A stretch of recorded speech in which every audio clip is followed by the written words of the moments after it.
शानदार प्रस्तुति। तोहके भूले खातिर कजली रे मारतानी रोज मछली रे। तोहके भूले खातिर कजली रे मारतानी रोज मछली रे। याद आवता निक ना लागता, याद आवता निक ना लागता और चरावता निक बकरी रे। तोहके भूले खातिर कजली रे मारतानी रोज मछली रे। तोहके भूले खातिर कजली रे मारतानी रोज मछली रे।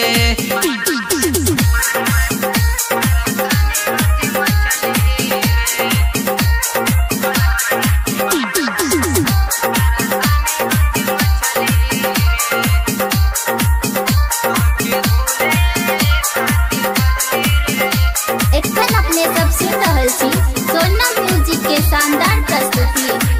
जब से गईले फोन न कइले हमके सतैले रे।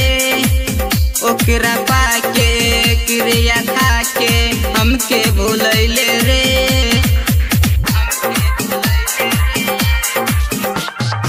जब से गईले फोन न कइले हमके सतैले रे। ओकरा पाके क्रिया खाके हमके भूलैले रे। ओकरा चक्कर में हम कहाँ कहाँ खोजनी रे। तोहके भूले खातिर कजली रे मारतानी रोज मछली रे। तोहके भूले खातिर कजली रे मारतानी रोज मछली रे।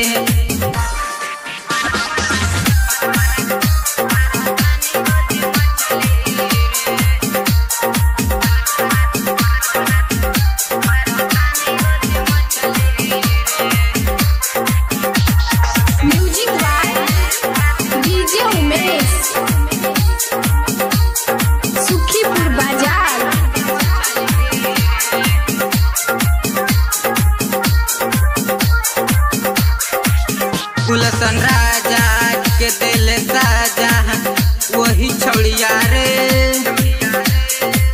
आँख मिला के तीर चला के मारले भितरिया रे।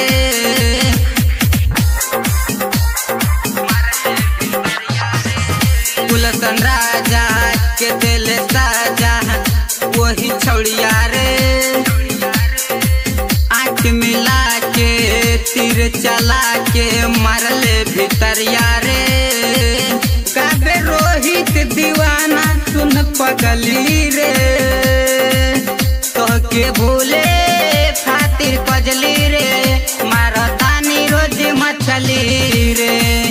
तोहके भूले खातिर कजली रे मारतानी रोज